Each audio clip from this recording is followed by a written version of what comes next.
GE refrigerator no power to ice maker. Light not on CFCP1 MIAS. Hello, and thank you for using this service. I'll be helping you with your problem today.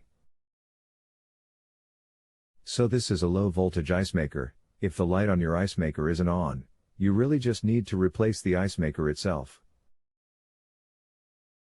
I've never seen anything else cause the green light on the ice maker not to illuminate except the ice maker itself. If the ice maker wasn't the problem, that would mean your main control board on the back of the refrigerator was shorted and not sending power to the ice maker. But if you're getting 13 volts to the power wires going to the ice maker, that doesn't sound like there is a problem to me since this is a low voltage ice maker.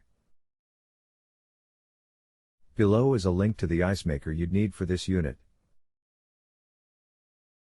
Please remember that when you are asked to give a rating, you are rating my service and not this website itself or the problem of your appliance.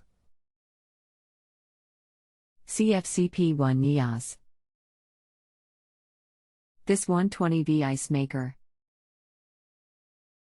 What pin should I be heck checking?